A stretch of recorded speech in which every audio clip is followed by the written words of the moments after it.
சென்னை கிண்டியில் இருக்கக்கூடிய கலைஞர் super speciality ஹாஸ்பிட்டலில் வந்து ஒரு பெண்மணி புற்றுநோய்க்காக மருத்துவம் பெற்று வந்தாங்க. 6 மாதமாக அவங்க மருத்துவமனையில் இருந்திருக்கிறாங்க.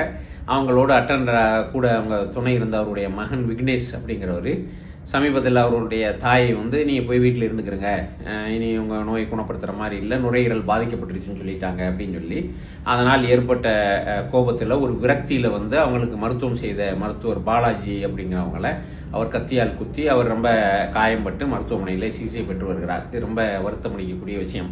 இப்படி செய்தி இருக்கும்போது இப்போ இதே செய்தி தொலைக்காட்சிகள் விவாதமாக பிரேக்கிங் நியூஸாக அரசியல் செய்பவர்களுக்கு ஆளுங்கட்சி எதிர்கட்சி எல்லாம் அவரை மருத்துவரை சென்று பார்த்து அது அரசியலாக மருத்துவர்களும் கூட வந்துக்கிட்டு எங்களுக்கு பாதுகாப்பு குறைபாடு இருக்குது, பாதுகாப்பு சரி செய்கிறதுக்கு எல்லாம் செய்யணுங்கிற போராட்டமாக மாறி இருக்கிறது.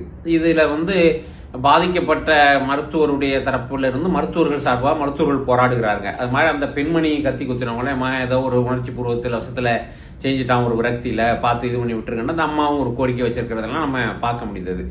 இப்போ இந்த நேரத்தில் இதை எப்படி அப்படின்னு கேட்டால், ஒரு இடத்தில் தவறான மருந்து கொடுக்கப்பட்டு அந்த பெண்மணிக்கு பாதிப்பு ஏற்பட்டிருக்கிறது, அதனால் விரக்தியில் அவருடைய மகன் இப்படி ஒரு காரியம் செஞ்சுட்டார் அப்படின்னு சொல்லி ஒரு அவங்க தரப்பு நியாயம் பேசக்கூடிய ஆட்கள் பேசுகிறாங்க. மருத்துவர்கள் தரப்பில் இப்படி ஒரு மருத்துவரை வந்து இப்படி தாக்குறது அப்படிங்கிறது எந்த வகையில் நம்முடைய சமூகத்தில் வந்து ஒரு நன்மை பயக்கும், இவங்களை எப்படி நம்ம பாதுகாக்க போகிறோம், மருத்துவர்களும் அவங்களே கேட்குறாங்க எங்களுக்கு பாதுகாப்பு வேணும்னு சொல்லிட்டு இந்தியா முழுவதும் 45,000 மருத்துவர்கள் வந்துக்கிட்டு ஒரே நாளில் வேலை நிறுத்த போராட்டத்தில் எல்லாம் ஈடுபட்டிருக்காங்க. இது ரெண்டையும் இது ஒரு ஸ்டாண்டலோன் தனிப்பட்ட சம்பவமாக பார்த்து இது ரெண்டையும் ஃபிக்ஸ் பண்ணிட்டாங்க அப்படின்னு சொல்லிட்டு சொன்னால் இந்த பிரச்சனையை தீர்ந்து விடுமா? இப்போ அப்படி தான் பேசப்படுது. இதுதான் பிரச்சனை, ரூட் காஸ் அப்படின்னு அனலைஸ் பண்ணி இதை பேசிட்டு அந்த பிரச்சனை தீர்ந்துடுமா அப்படின்னு தான் தீரவே தீராது. ஏன்னா பிரச்சனை இதே இல்லை.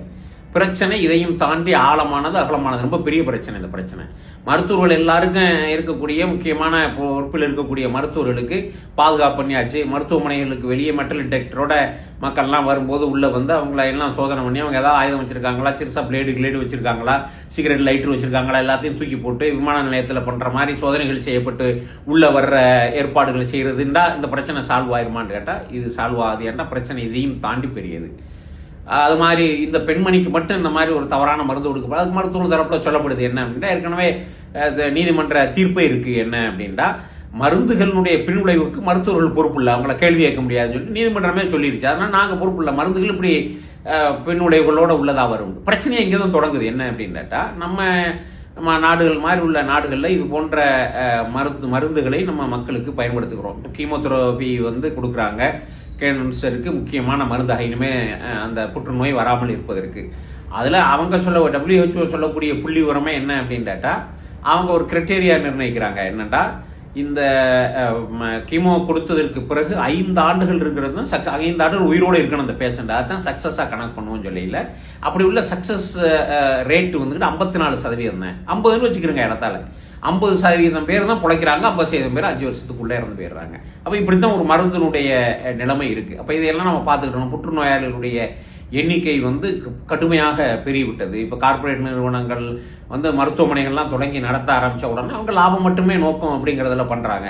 இந்தியாவில் மட்டும் கடந்த 2023 வந்த ரிப்போர்ட் படி பங்குச்சீட்டு முதலீடுகள்லாம் வாங்குறவங்க பார்த்தாங்கன்னா தெரியும், நிறைய கார்ப்பரேட் மருத்துவமனைகள்லாம் லிஸ்டிங்கில் இருக்குது. அப்போ 16% இயர் ஆன் இயர் அவங்களுடைய ரெவன்யூ வளர்ந்துக்கிட்டே இருக்குது அப்படின்னு சொல்லி சொல்கிறாங்க. அப்போலோ மருத்துவமனை மாதிரி பெருநிறுவனங்கள் எல்லாம் 2023 ஏறத்தாழ 4,300 கோடி ரூபாய்க்கான 4,300 கோடி ரூபாய்க்கான அவங்களுக்கு ரெவன்யூ வந்திருக்கு அப்படின்னு சொல்லிட்டு சொல்லப்படுகிறது. அப்போ இந்த மாதிரி புள்ளி விவரங்கள் கணக்கு இதாவது பிக் ஃபார்மா பெரும் மருந்து தயாரிக்கக்கூடிய உலகளாவிய கம்பெனிகளுடைய நம்பரை எடுத்து பார்த்தீங்கன்னா சில நாடுகளுடைய பட்ஜெட்டை விட பெரியது அவங்களுடைய நம்பர்ஸு.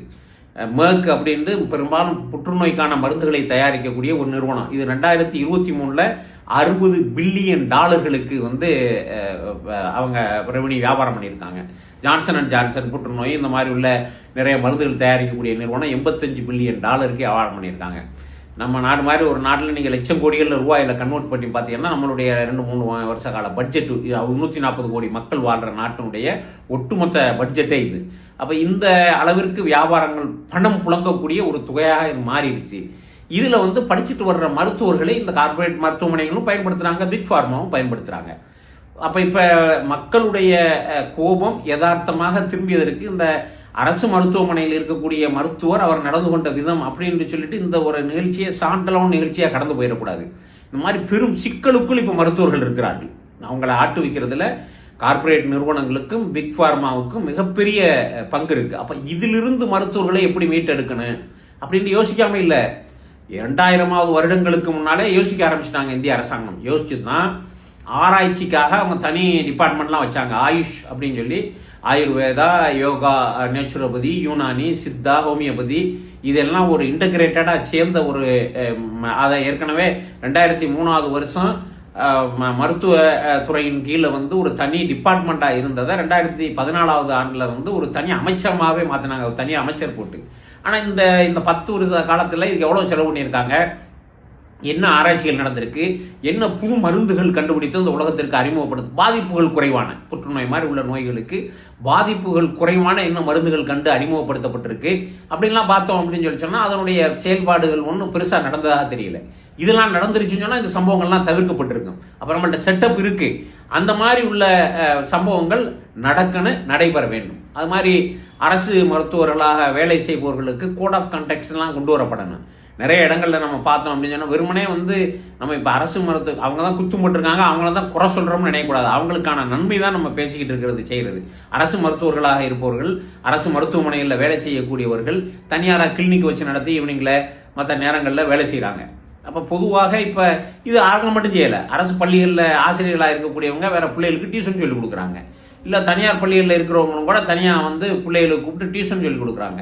இது உலக அளவில் எப்படின்னு பார்த்தோம்னா வெளியேனா இது கான்ஃப்ளிக்ட் ஆஃப் இன்ட்ரெஸ்ட். இது ஒருத்தர் ஒரு நிறுவனத்துக்கு வேலை செஞ்சுக்கிட்டு இருக்கும்போது அதே நீங்கள் கார்ப்பரேட் நிறுவனத்தில் மருத்துவமனையில் இருக்கிறவங்க யாராவது தனியாக கிளினிக் வச்சுருந்தா சேவை நோக்கத்தில் யாராவது 1-2 பேர் எங்கேயோ வச்சுருப்பாங்க, அவ்வளோதான்.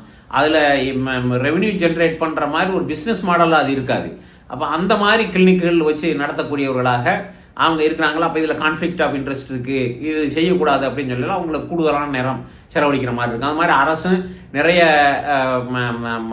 அரசு மருத்துவமனைக்கு வரக்கூடிய மக்களுக்கு வேண்டிய அளவிற்கு உள்ள மருத்துவர்கள் அரசு வேலையில் அமர்த்தலை, அதனாலேயும் இந்த பிரச்சனை ஏற்படுகிறது அப்படின்னு சொல்லிட்டு அவங்க சொல்கிறாங்க.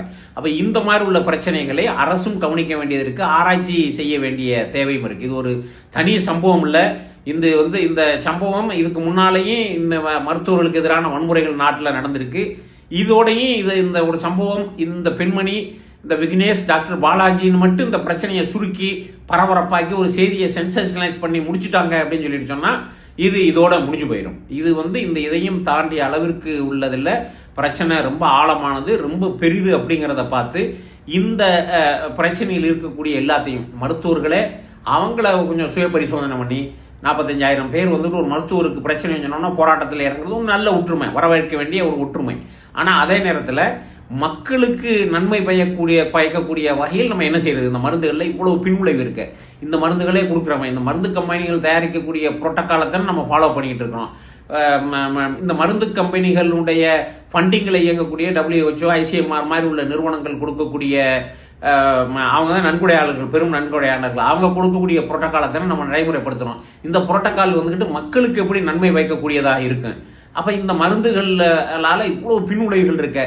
அப்போ நீங்கள் என்ன படிப்பு அலோபதிக்கு படிச்சிருந்தா என்ன, ஆயுர்வேதா படிச்சிருந்தா என்ன, இன்டகிரேட்டடாக வேறு ஏதாவது ஆராய்ச்சி பண்ணி மக்களுக்கு அவங்களுடைய இந்த பின்விளைவுகள், பக்க விளைவுகள்லாம் ரொம்ப குறைவாக இருக்கக்கூடிய அளவிற்கு உள்ள மருந்துகளை தயாரித்து அவர்களிடம் கொடுப்பதற்கானதற்கு நம்ம ஒரு கம்யூனிட்டியாக, மருத்துவர்கள் கம்யூனிட்டியாக ஆராய்ச்சியில் இதில் நம்ம என்ன செய்யணும்? அதுக்கு ஃபண்டிங் கேட்டால் அவங்கள நம்பி ஃபண்டிங் பண்ணுறதுக்கு ஏராளமான நிறுவனங்கள் தயாராக இருக்குது. முன்னெடுப்பு முயற்சிகள் என்ன? படிக்கிறோம், வர்றோம், ஒரு வேலை செய்கிறோம், ஒரு ஹாஸ்பிட்டலில் இருக்கிறோம், மக்களுக்கு ட்ரீட்மெண்ட் பண்ணுறோம், சர்வீஸில் இருந்துடுறோம், போயிருக்கிறதோடு நிறுத்திக்கிறாமல் இதை அடுத்த கட்டத்திற்கு கொண்டு போண்டியேண்டா உங்களை மருத்துவர்களை அறியாமலே அவர்களை பயன்படுத்தக்கூடிய கார்ப்பரேட் நிறுவனங்கள், அது மருத்துவமனைகளாக இருக்கலாம், பிக் ஃபார்மாவாக இருக்கலாம், வந்துட்டாங்க. அவங்களுக்கு லாபம் மட்டுமே நோக்கம், அவங்க பங்குகள் சந்தையில் இருக்குது. அது அவங்க இன்வெஸ்டர்ஸுக்கு ரிட்டர்ன் கொடுக்கணுங்கிறது அவங்களுடைய ஒரே ஒரு அப்ஜெக்டிவாக இருக்கும். அவங்களுக்கு சேவையான நோக்கமாக இருக்காது. ஆனால் மருத்துவர்களாக வருவாங்க அப்படி வரல. அவங்கள நம்மை ஏன் இந்த மாதிரி உள்ள கார்ப்பரேட் நிறுவனங்கள் பயன்படுத்த நம்ம விட்டு கொடுக்கணுங்கிற கேள்வி எற வேண்டிய ஒரு தேவை இருக்க மாதிரி அரசு மருத்துவமனைக்கு அரசுக்கு வந்தாலும் அங்கேயும் இருந்து இப்போ யார் தயாரிக்கிற மருந்துகள் வருது, இந்த மாதிரி பெரிய நிறுவனங்கள் தயாரிக்கக்கூடிய மருந்துகள் தான் வருகிறது. இப்போ உலகத்தில் விழிப்புணர்வு ஏற்பட்டிருக்கு.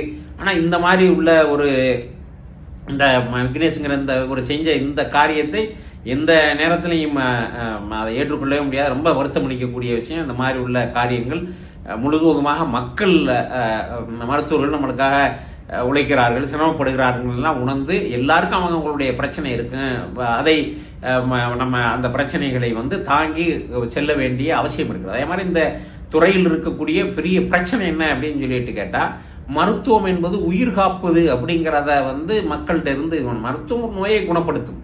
அவர் இறக்க வேண்டிய நேரம் வந்து அவர் இறப்பார். இறப்பையெல்லாம் மருத்துவத்தால் தள்ளி போட முடியாது அப்படிங்கிற விஷயத்த ஏண்டா இந்த பெரும் பிக் ஃபார்மா கம்பெனிகள், பெரும் கார்பரேட் நிறுவனங்கள்லாம் அவங்கள பற்றி விளம்பரம் பண்ணும்போது இது பண்ணும்போது உங்கள் உயிருக்கு பாதுகாப்பு அப்படின்னு சொல்கிறாங்க. உயிரையெல்லாம் பெருசாக யாருன்னா பாதுகாக்க முடியும்.